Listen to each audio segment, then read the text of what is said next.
Silence has a sound when authority is challenged. In a bright hall lined with flags and cameras, that sound arrived the moment a smile turned into dismissal. This is a story about lineage and doubt, about a foreign certainty meeting a quiet discipline. What followed did not explode. It unfolded, slowly, and when it ended, no one argued anymore. March 2019, Tel Aviv. An international combat symposium brought together instructors, soldiers, and observers from across continents. The facility was modern, immaculate, built for efficiency. Israeli systems were the headline. Filipino systems were a footnote, or so it seemed. The room waited for validation, not contradiction, as reputations entered ahead of the people. Avi Goldstein stood at the center of that gravity. Decorated, televised, cited in manuals, he represented a system forged by conflict and refined by state doctrine. His words carried weight because they echoed authority. When he spoke, the audience leaned forward. When he smiled, it meant approval. When he dismissed something, it stayed dismissed. Across the room stood Carlos Mendez. No entourage, no insignia beyond a small woven patch. He had traveled from the Philippines with calloused hands and a curriculum older than the building. Eskrima was not presented as spectacle. It was carried like a language. Compact, quiet, the kind learned outdoors, not under fluorescent lights. The exchange was brief and public. Asked about blade systems, Avi waved a hand. Filipino knife fighting, he said, relied on flashy demonstrations. Patterns without pressure. Tradition without proof. Effective training, he insisted, had evolved beyond ritual. Cameras caught the words. Laughter followed. Not cruel, casual, enough to close the discussion. Carlos did not respond. He did not correct the record. He wrote something in a small notebook and stepped away. For him, disagreement was not a debate. It was a calendar. Back home, Eskrima was taught with a rule: never argue blade. The blade argues for itself, but only when invited properly. 6 months passed. Emails moved quietly between organizers. A proposal emerged, framed as education, not rivalry.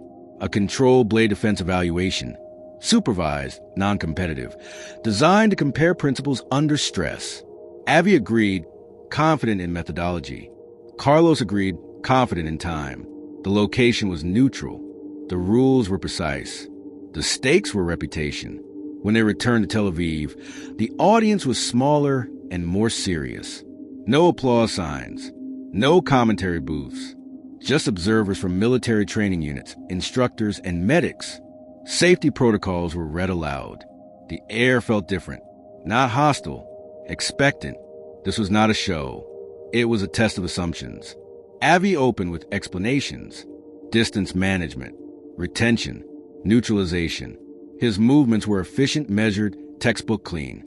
He spoke, while demonstrating confidence steady. Years of doctrine had shaped him to solve problems decisively. The room nodded. This was familiar. This was modern. This was what most of them taught. Carlos followed without commentary. He adjusted his stance, as if listening to the floor. His grip was relaxed, not loose. Observers noticed his eyes, not fixed forward but scanning angles. He did not explain lineage.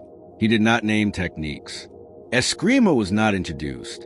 It simply began as a continuing something already in motion. The first exchange was slow, not staged but careful. The blade thread appeared and vanished in increments. Avi's defense met contact. Carlos shifted, redirected, and disengaged without flourish. No one reacted. It looked ordinary. That was the problem. It did not look impressive. It looked inevitable, like something practiced to boredom. Pressure increased. Distance collapsed. Avi moved faster, applying counters he had taught for decades. Carlos closed space without charging, stepping offline, controlling the hand before the weapon. Observers began to notice the absence of impact sounds. No clashing, no force on force, just interruption. The blade never found rhythm. Minutes passed. Sweat formed. Breathing changed. Avi reset, adapting, testing variations. Carlos mirrored calmly, never retreating fully, never advancing recklessly. Eskrima revealed itself not as a set of moves, but as timing education. When to arrive, when to leave, when to let the opponent finish a mistake. The room grew quieter, not because something dramatic happened, but because nothing did. Every attempt at escalation dissolved. Every aggressive solution lost efficiency. The blade was controlled before it became a problem. To trained eyes, this was unsettling. Modern defenses relied on responses. Eskrima prevented questions from being asked at all. Avi stopped the evaluation himself. He raised a hand, breathing hard, and nodded. No excuses were offered. No caveats added. He asked Carlos to repeat a sequence slowly. Carlos complied, breaking down the motion with care, emphasizing safety and respect. The lesson was not domination. It was economy. Observers requested additional rounds, different scenarios, different entries. The result remained consistent. Not victory. Containment. Not triumph. Control. Eskrima adapted without adjustment because it had never specialized. It addressed human movement under threat, not a rule set. That distinction began to sink in quietly, uncomfortably. When it ended, there was no applause. There was note-taking. Instructors spoke in low voices. Some looked unsettled, others relieved. A few smiled with recognition. Avi approached Carlos privately. What he said was not recorded, but witnesses recalled a posture. Straight, open, acknowledging something missed. Days later, Avi released a short statement. He credited Filipino blade systems for principles modern training had overlooked. He spoke about humility in instruction and the danger of dismissing traditions shaped by survival rather than certification. The clip spread faster than expected, not because it was sensational, but because it was rare. Training centers took notice, not to replace their systems, but to question their blind spots. Invitations followed. Carlos declined most. He returned to the Philippines, to a coastal gym with open walls. Students there did not celebrate the moment. They cleaned blade, repaired mats, and continued training as before. For them, Eskrima was never about proving superiority. It was about preserving clarity under threat. Generations had refined it not for demonstration, but for survival in confined spaces, on uneven ground, under fatigue. What others called traditional was simply unbroken practice, passed hand to hand. Months later, updated curricula appeared quietly. Emphasis shifted toward timing, angle, and interruption. The word Eskrima appeared in footnotes and acknowledgments. No fanfare, just inclusion. That, more than applause, signaled respect. The system had entered without asking permission, the way it always had. Avi continued teaching. Those close to him noticed changes. Less certainty in absolutes. More curiosity. He spoke about learning from outside his borders, about the responsibility of authority to listen. His reputation did not suffer. It deepened. Students trusted an instructor who could revise himself. Carlos never claimed victory. When asked, he said systems are mirrors.